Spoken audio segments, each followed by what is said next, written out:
As we walk into week 2 of our series, Don't Go to Church, I want to start kind of with a question. Anybody routine people? Anybody have their routines? I'm not the only one. Come on, we're going to participate today, right? We'll dive into my struggles with routines later, okay? But for me, routine has always been something. And have you ever had such a routine, like you've gotten so heavy into a routine that when someone asks you why you do it, you don't know? Have you had this moment, like you've done something a certain way for so long that someone stops you one day and asks why, and you don't have an answer? Like I've experienced this multiple times. I'm a very routine guy. I said I always back into parking spaces, okay? I don't know why, don't ask, I just do. I don't remember why I started or when I started, but I know I do it. I like to sit in any room I'm in, I make sure I'm facing the doors. I don't know if I'm paranoid or what, but that is just my routine. I don't know why. It's just what I do. Growing up for me, that was church. Church was this routine that I had, and honestly, the older I got, I couldn't have told you why I had it. I couldn't have told you why I was there, really. I couldn't have told you what was the purpose of me being there.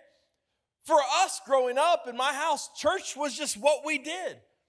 It didn't matter if it was rain, sleet, or snow, or Texas heat. It didn't matter how sick we were. We were getting up, putting on our clothes, putting on a smile, and walking into church. And it became such a deeply rooted routine that when I got to college, I had zero personal desire to be there. But yet I was still there. Mom and Dad weren't there to wake me up. They weren't there to make me go, but yet I still found myself getting up on Sundays, walking into church, singing the songs, listening to the pastor, and then leaving.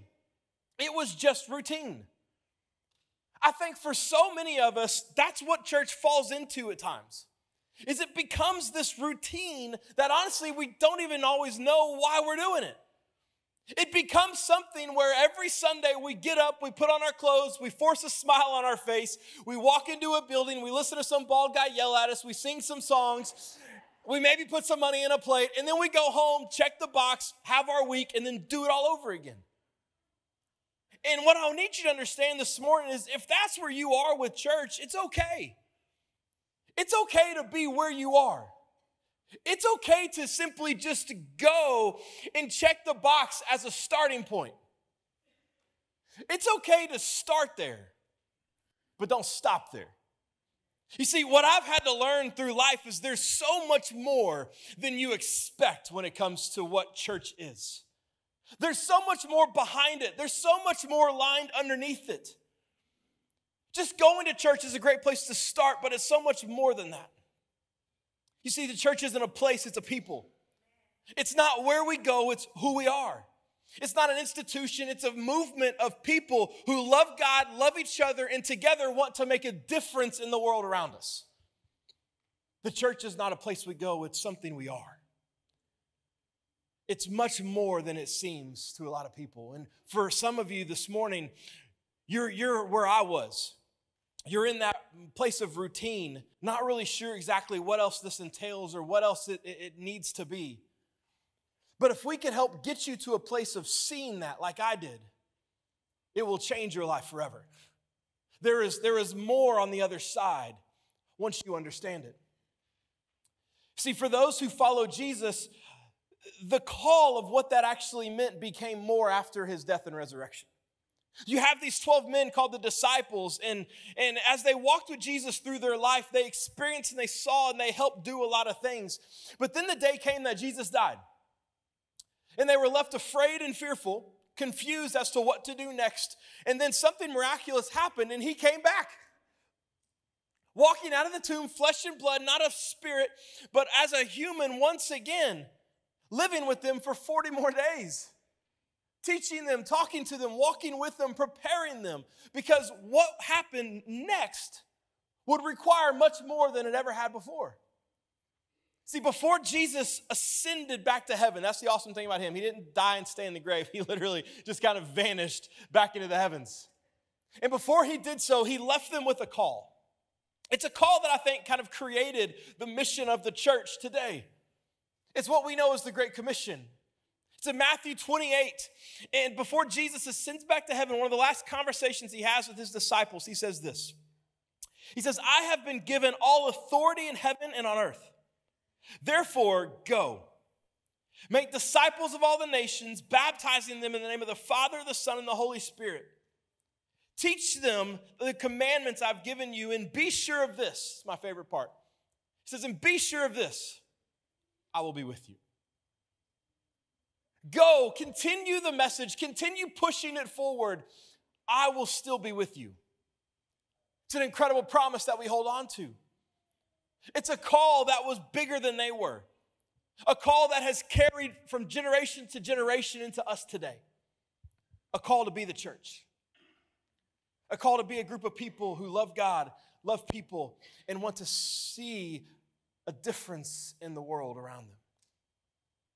This morning, to help us understand what that requires to stop just simply going to church and start living as the church, I want to rewind back to their beginning. Back to when the disciples first encountered Jesus. See, when it came to Matthew 28, they were ready, they were prepared, they had been through some stuff. But it all started with a choice. It all started with a choice that we ourselves have to choose. See, in Matthew chapter 4, we see 4 of the disciples encounter Jesus for the first time. And it says this, in Matthew 4, verse 18, it says, one day as Jesus was walking along the shore of the Sea of Galilee, he saw 2 brothers, Simon, also called Peter, and Andrew, throwing a net into the water, for they fished for a living. Jesus called out to them, come follow me, and I will show you how to fish for people.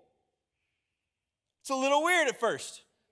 If you're them, and some stranger walks up and says, leave everything you know, and I'm going to show you how to fish for people, I think half of us would call the police. I don't know what that means. But yet there was something about this call that caused them to take a step. So it says that they left their nets and followed him. A little further up the shore, he saw 2 other brothers, James and John, sitting in a boat with their father Zebedee, repairing their nets. And he called them to come too. Then immediately they followed him, leaving the boat and their father behind. It's insane to see the step that they took. Because there they were, on their boat, just living their life comfortable in their place. And then Jesus comes, this man who they didn't know, and invites them into something greater than they would ever expect. Something that they happen to say yes to. There's a step that they take here that we need to learn from. Because their story is our story. See, Jesus meets us where we are because he has something more for us. So where are we today? You see, where we often find ourselves is much like the disciples. Our life, where we are today, is the outflow and the outcome of our past experiences, right? Everything that we've experienced and gone through has led us to where we are today. And for a lot of us, early in our life, the trial, the errors, the hurts, the pains that we go through are really designed to help us figure out where our comfortable spot is, right? Like we learn how much risk we're comfortable taking. We learn what kind of people we're comfortable inviting into our lives. See, what happens is this. We end up finding all these little comforts, all these things we like, all these things we don't like. And it creates this little box that we decide to live in. And especially those of us who have lived a little longer than others, we've experienced a lot of stuff. And so we know who we want in here and who we don't. We know what kind of things we want in here and what we don't. We know how much risk we're willing to take within our box. Some people's boxes of comfort are bigger. Some people's are smaller than this. It just depends on who you are. But all of us find ourselves in this position of comfort. Then we meet Jesus. The disciples were living in this little place of comfort. They had their boats, they had their nets, they had their families. Everything that was anything to them was tied up in that. And then they meet this man named Jesus. And he says, I want you to follow me. I'm going to take what you know, and I'm going to make it more. You know how to fish, but I'm going to teach you how to fish for people. I'm going to show you something greater, something more than you would ever expect. But they had to do something that day, something we have to learn from. You see, if we want to be the church, if we want to stop just going to church and start doing and living the life we're called to, what we have to learn how to do is what they did that day. And that's that we have to be willing to step out of our comfort and into God's call in our life. We have to be willing to step out of our comfort and into the call. Living God's call in our life won't happen here. Now, the beautiful thing is God will meet you here. Jesus will meet you where you are. That's the beautiful thing about him. He doesn't ask for change before he encounters you. He comes to you, finding you in your place of comfort, in your structure, your safety, your sanity, your pain, whatever you're in the middle of. He meets you there. But the greatest part about his love and desire is that while he will meet you where you are, he wants to take you beyond it. He has something better outside of it. See, for the disciples, they were willing to say yes. They were willing to step out of their comfort and into the call on their life to follow him. We have the same call on us today. Jesus meets us where we are because he has something more for us. The question is, what comforts do we still need to step out of?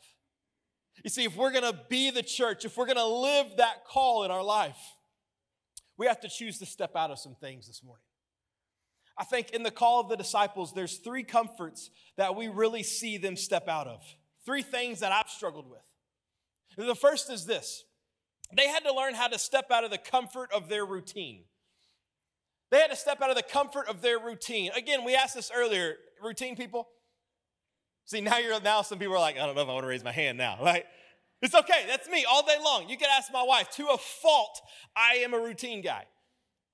That's why I hate summers, okay? I just do. I love my kids being home more, but when they're home more, you know what doesn't exist? My routine. I know you can just make a routine for summer, but it doesn't work like that, okay? Routines don't come and go, they stay. And so for those 2.5 months, I just have to grit and bear the fact that I will not have a regular routine. What's crazy is that it's not that God hates a routine. It's not that God doesn't like that we have routines in our life. What he doesn't want to happen is for our routines to restrict his ability to use us. He doesn't want our routine to be something that restricts us from saying yes to what he has for us. But this is what happens so many times, right? We are restricted by our routine to the point where we don't allow interruptions. There's something that God does in our life. I'm going to call them holy interruptions today. These are these moments when God places opportunity right in our lap. Something for us to say yes to, something for us to step into.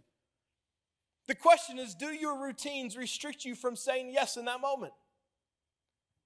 For 2 of the 4 men in our story, Peter and John, they learned this in that moment, but then they lived it later on. In Acts chapter 3, after Jesus had ascended back to heaven and they were living out the call to be the church, they were in the middle of their routine. They were headed to church for their 3 o'clock prayer. Very structured, very routine. And as they're walking into church that day, they walked by a beggar on the side of the temple. This man also had a routine. He was brought to the temple every day at the same time so that he could ask for money. Now, Peter and John, let's be honest, if they were like a lot of us and they're running late and they want to get inside so that they can get their seat, so that they can get their parking spot, and they see this man right in front of the building, they're going to do what sadly a lot of us do. They're going to pull out their phone, pretend to get a text message, and just walk on by. It hurts, but we've done it because there are times that our routine doesn't allow for an interruption. But thankfully, that wasn't the case with them. The man calls out to him and they stop. He's expecting them to give him money, but they look at him and say, "Sir, listen, money we don't have, but we'll give you what we do have." They said, "In the name of Jesus of Nazareth, stand and walk." And they take him by the arm and lift him up, and it says that his legs begin to grow strong, and he stands. And then he begins to dance around rejoicing. And so they take him into the temple and he dances and rejoices. And it says the people in the temple recognized him as the lame beggar on the side of the temple. And they marveled at what had happened. See, when we allow for interruptions, we accept an invitation to experience something incredible. When we allow God to interrupt our life, we welcome these opportunities to experience something great. They allowed themselves to be interrupted that day. They didn't see him as an obstacle to get past. They saw him as an object of God's affection. And because this man was an object of God's affection, they understood that as the church, it was their job to demonstrate that affection. You see, for them, this interruption was the opportunity to express God's love to this man. And for the man, it was his opportunity to experience that love for the first time. To see people stop, not just throw a coin at the problem, but to bring freedom and healing to this man's life. Do our routines restrict us from being the church? Do our routines keep us from really stepping out and experiencing God's call for our life? I know in my life at times they have, and it's something I have to constantly battle. So we have to step out of the comfort of our routine, but we also have to step out of the comfort of our observation. And here's what I mean by that. Has anyone ever, say it like this, has something in your past ever prevented you from experiencing something in your future? Like, have you ever had like something happen in your past and then you had an opportunity to do something similar and you thought, well, hold on. I remember how that went. I didn't like it. So I'm going to say no. See, sometimes that's not a bad thing. There are some things that it's okay for us just to observe them from the safety of our box, from the safety of where we are comfortable, where we know we are safe. But then there's other things. There's other things that we are called not to observe, but to participate in. See, when Jesus called the disciples, those 4 men standing in their boats, casting and fixing their nets, he didn't call them to come and watch what he was going to do. He said, come follow me and I will make you fishers of men. He says, I have something for you. He didn't call them to come and just watch. He called them to participate in what he was wanting to do, to be a part of something greater than they were, to experience what it was like to walk, to speak love and life into the people around them. Sometimes we find ourselves hiding in the safety of just observing things because we're afraid of what could happen if we step out. For our son, Reagan, he's 6 years old, and I remember the first time that he ever rode a roller coaster. He was 4 years old, and it wasn't even a big one, okay? But he was 4 years old, and that was the first time he ever had that sensation in his tummy, right? You get the butterflies when you go down the hill. Now, the only thing he could associate that with as a 4-year-old was what? Yeah, getting sick and throwing up. Only thing he could associate that with. And he didn't like that. So after that moment, he was like, nope, not happening. We'd be at Disney, we'd be at any amusement park, and we're like, Reagan, let's go ride this ride. Nope, I'm out.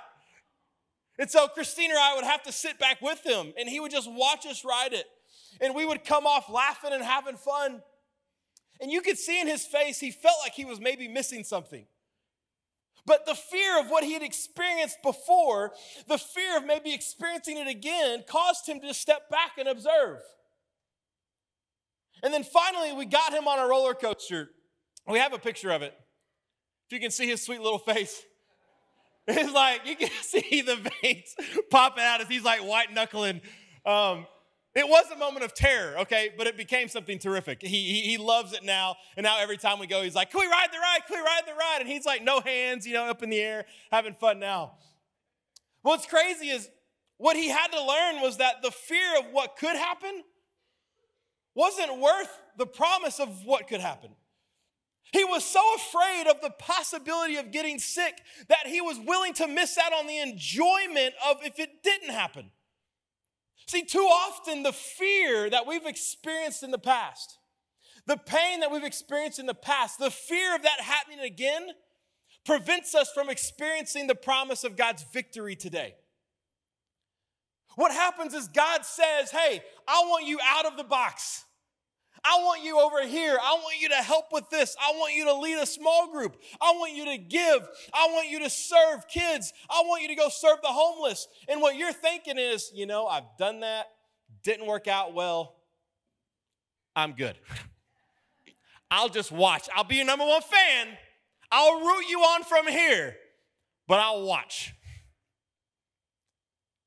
The beautiful thing about God is he doesn't call for people to observe. He calls partners. He calls for participants. Again, it's okay if where you are today is just attending. It's okay if where you are today is just observing, but he has something more for you. He has something that you won't experience in here. You have to be willing to step out of it. You have to be willing to invite risk, to invite the possibility of pain or failure, because the victory that could happen is much greater than the sorrow that might. We have to step out of the comfort of just being the observer and be willing to take the risk and participate. That's the call of the church. He says, therefore, I want you to go and make disciples. Not just cheer on everyone else who does, but to go be a part of it. To lead your families, to lead your coworkers, to love those that you come in contact with. God doesn't call us to just follow him and watch. He calls us to follow him and serve, to walk with him, to participate, to be active. What could happen if you said yes to it? What could happen if you took the risk? We have to step out of the comfort of our routine. We have to step out of the comfort of just observing and actually risk some things and participate in what God's called us to. And lastly, is we have to step out of the comfort of our limitations. Now, at first, limitations don't sound like comforts, right? At first, when we think of something that we don't have, something that we're not good at, we don't think of that as a comfortable thing. But it can be. Because here's what happens. You see, oftentimes we define our life by what we don't have. We define our life often by the negative. We define ourselves by the mistakes we've made, by the talents and gifts we don't have. We live our life with this thought of, I can't do that. And what happens is we miss out on what God could do. Hear me on this. There is nothing big enough in you to prevent God from using you. There is nothing in your past that can stop or prevent God from using you today. You are not too young or too old. It's okay if you're a male or a female. It's okay whatever your social or economic or racial status is. None of that matters. The only thing that will prevent you from being used by God is by you staying in the box. You are the only thing that will prevent God from using you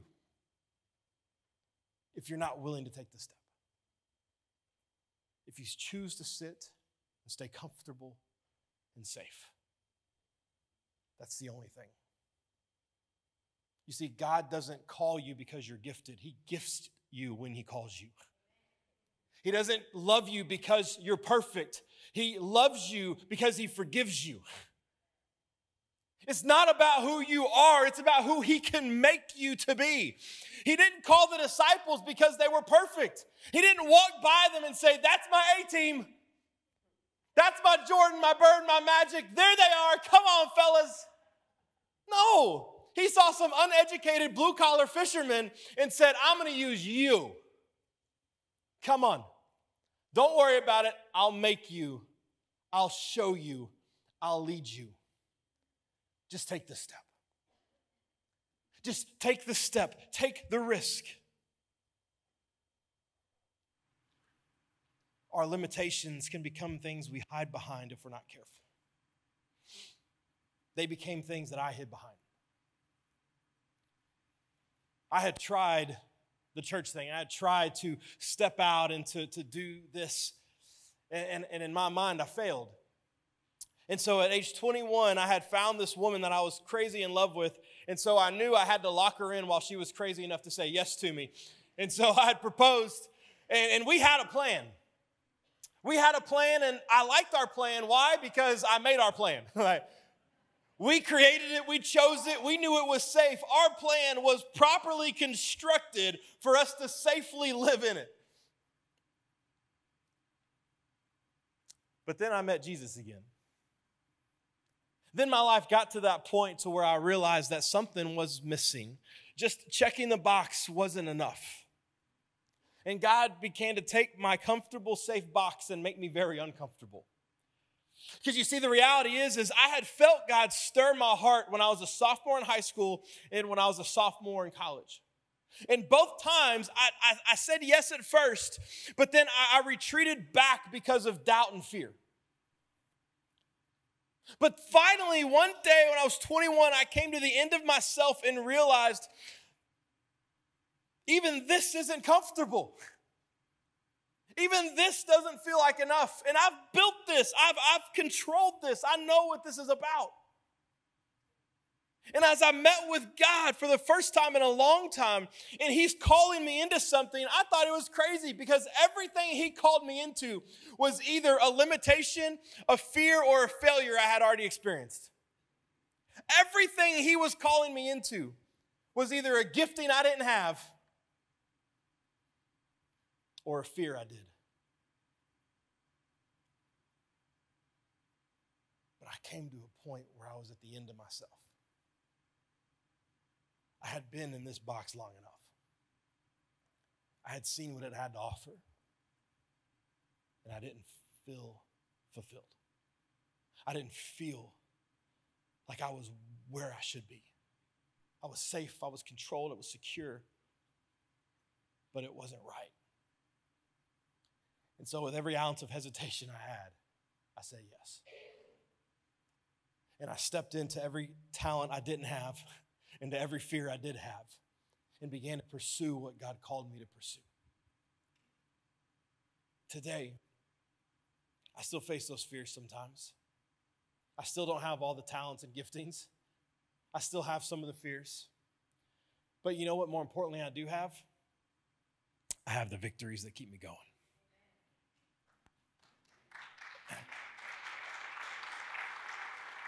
Because for every fear of what that step would require, I've seen today that it's worth it.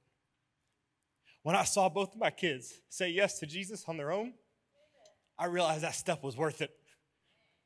When I see my fourth grade daughter want to skip the fun of her service to go serve other people, the step was worth it.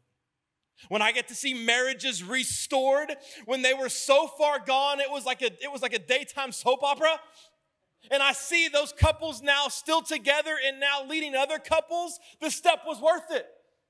When I get to see someone come from the bottom of their life to experience the top of the glory of the mountain God has for them, the step was worth it. And you want to know the best secret of it all? I didn't do any of it. I just took a step.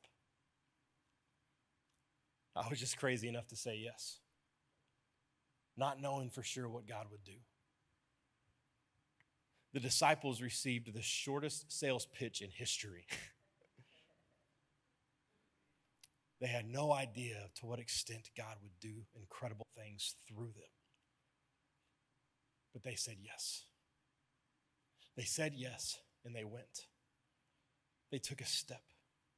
See, it's not about what we can do. It's about what God can do through us. In spite of our weakness, in spite of our shortcomings. In fact, 2 Corinthians 12:9 says, my grace is all you need. The Lord says, my power works best in your weakness. So Paul goes on to say, so now I'm glad to boast about my weaknesses, so that the power of Christ can work through me. Everything God has called me into this life is a fear or a talent I don't have. So every day I wake up knowing, God, your grace is enough for me today. Because I can't do what you're asking me to do, but that's okay because I'm not alone. He told his disciples before he left, and listen to this, I will be with you. There is no limitation big enough that God's promise can't overcome it. There is no limitation or hesitation worth hiding behind that God can't deliver you past it. Because when we step away from the excuse of our limitations, we open our life to see the victories of God's promises. It's okay if you don't have it. He does. It's okay if you don't think you are enough. He said you are. All he's asking for is a step. Because God's provision is always greater. Sure, you can just go to church. You can check the box. But what if you did more? What if you were willing to take a step? What if you were willing to take a step into something that scared you? Maybe it's taking a step into community because people scare you. They scare me, okay? You scare me. It is what it is, all right? Maybe that's the step. Maybe it's taking a step into serving. Maybe it's taking a step into giving even when the numbers don't make sense. Maybe it's taking a step to go talk to the neighbor who you continue to bicker with and battle with because they only power wash their sidewalk right up to your property line.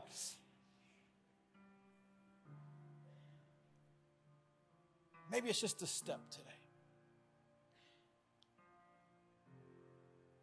Imagine what God could do with that step. The disciples just took a step. And then they got to see the blind receive sight. They got to see the lame receive strength in their legs to stand up and dance out of the temple. They got to receive the forgotten and the forbidden accepted and lifted up into glory in the kingdom. They got to see the Son of God defeat death. What could happen if you were willing to take a step today? See, the enemy, the devil, his desire is to contain you to your comfort. Because when you're here, your impact is limited. Because he knows that if you're willing to take a step out, your impact can become eternal. God can use you to bring love to people, to bring freedom to people, to bring the message of salvation to people. If you'll say yes to step out of the box. The band's going to come out and we're going to close with worship because I think there's a moment where we need to respond. There's a quote I read yesterday morning, and it said this. It says, the common understanding of a servant is someone who approaches the master and says, Master, what do you want me to do?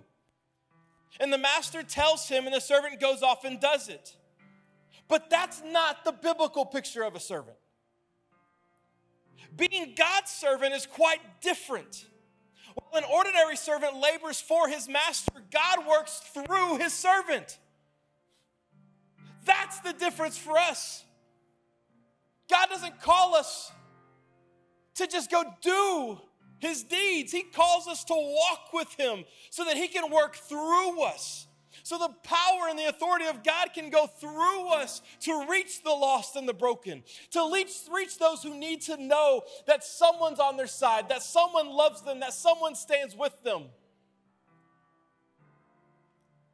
The only thing that will keep you from being that is if you stay here.